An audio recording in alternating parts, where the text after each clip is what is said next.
Bem, pessoal, vamos de BTC no fim de tarde dessa sexta-feira, 16 de junho. Agora na Espanha, 21 horas e 6 minutos. No Brasil, 16 e 6 da tarde. A BTC, no 4 horas, foi parar exatamente onde a gente havia prognosticado, na linha d'água. Chegamos a furar um pouquinho de baixo para cima, fizemos a máxima em 26.518. Recuamos um pouquinho para baixo desse patamar, a linha d'água está exatamente em 26.500. Eu reportei que depois de beijar aqui a base dessa canaleta virtual de baixa, o mais factível era que a BTC voltasse num primeiro momento para o patamar da VWAP semanal e num segundo momento, como num efeito elástico, em direção à linha d'água. É para lá que a gente foi, agora deve formar um pullback para depois estressar a aresta superior dessa canaleta virtual de baixa que ainda está emprestando vigência a essa movimentação de baixa no curto e no médio prazo. Para a gente revogar essa figura baixista aqui, ó, esse balé Bolshoi, a gente precisaria romper 28 mil com força e buscar esse último toque aqui na altura de 28.400, 28.500, por aí, 28.400, 28.500, com certeza a gente teria revogado essa figura. No gráfico de Renko, um gráfico atemporal, que não tem nenhum compromisso com o transcurso do tempo, mas tão somente com a variação do preço, por isso é um gráfico que goza de uma inércia movimentacional muito mais brutal. A gente está quase desenhando mais um box comprador. Lembrando que a BTC, quando ela desenha boxes compradores acima da nuvem de Shimoku, ela costuma proporcionar um impulso movimentacional muito forte. Aqui no gráfico de Renko, no box de $1.000. Acima da nuvem, normalmente, como o box vermelho abaixo da nuvem também proporciona uma inércia movimentacional muito forte, acima da nuvem, o box verde promove uma inércia normalmente brutal, e é muito provável que, se a gente desenhar um boxe verde aqui, se bater 27 mil dólares, a gente provavelmente só vai parar em 36 mil dólares, que seria a nossa onda 5 aqui. Aí ficaria 1, 2, 3, 4 e 5. E no gráfico diário, a gente está desenhando um belíssimo candle comprador, que foi beijar a mediana do canal de Keltner. Fizemos a máxima em 26.518. Rolou um short squeeze muito interessante. Tinha muita gente vendida, alavancada na CoinGlass. Deu para ver que na Bybit, na Binance, na BitMEX, mais de 70% dos recursos estavam apostados no sentido short. Mais de 400 milhões de dólares foram liquidados no sentido short. Num primeiro momento, o dinheiro dos shortados é muito bem-vindo. Num segundo momento, vai entrar grana no mercado spot mesmo. No intraday, a BTC estava um reloginho até que explodiu para cima. Vocês vejam que deu bons trades hoje. No copy trade e na sala de sinais, todos os sinais fecharam no gain com lucro no bolso dos assinantes. Batia na lower, voltava para VWAP. Batia na upper, voltava para VWAP. Ficou assim o dia inteiro, até que deu uma rompida na lower, voltou para VWAP, depois explodiu para cima.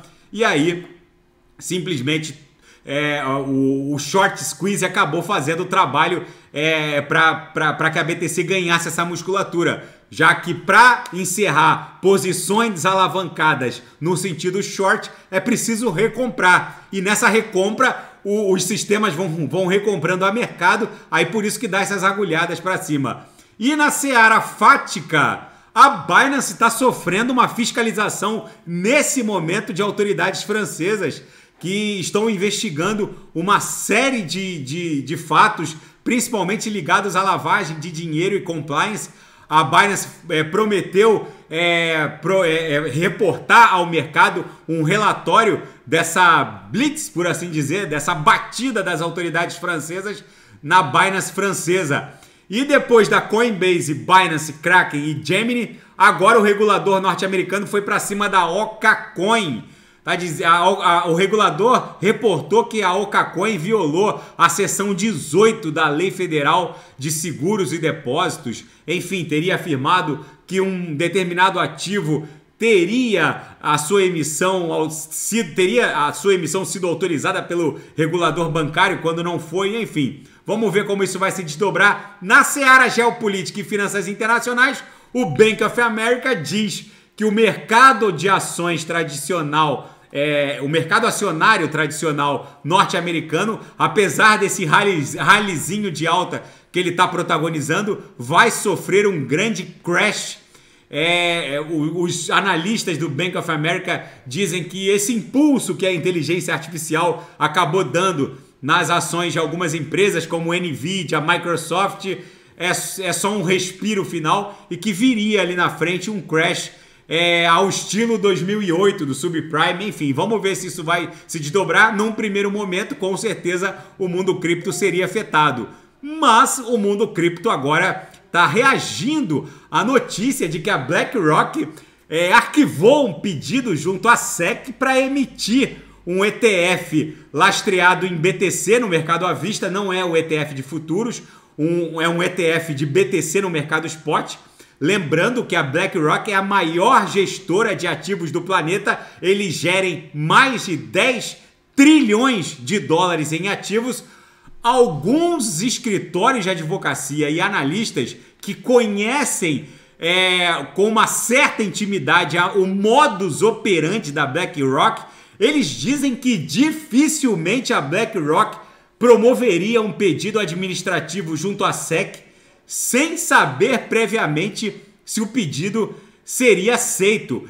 Muito provavelmente eles fizeram a devida diligência e a chance desse pedido de ETF ser deferido é muitíssimo alta. Enfim, gente, vamos ver. Eu também não consigo vislumbrar a BlackRock fazendo um pedido para a SEC para ser negado. Lembrando que no auge da crise do subprime, até o Bernanke do Federal Reserve se reuniu com o Larry Fink da BlackRock e sempre que acontece uma hecatombe financeira ou algum revés no macroeconômico, os reguladores eles buscam orientação junto ao Larry Fink da BlackRock. Ou seja, é muitíssimo improvável, principalmente os especialistas que conhecem de forma mais íntima a maneira como a BlackRock atua, eles raramente fazem um pedido administrativo sabendo que podem sofrer um revés. Administrativamente, eles conseguem praticamente tudo. Vamos ver se isso vai se confirmar. E o Putin confirmou nessa sexta-feira, agora há poucos minutos atrás, que já posicionou as primeiras armas nucleares na Bielorrússia. Segundo ele, até o final do verão, pelo menos 5 dezenas de ogivas nucleares e seus mísseis estarão posicionados ali, por assim dizer, no quintal da Ucrânia, na Bielorrússia. O mundo segue virado numa hecatombe nuclear, literalmente. A BTC aqui agora tentou transpassar de baixo para cima a VWAP mensal, chegou a fazer a máxima em 26.518, recuou. A VWAP mensal está em 26.200.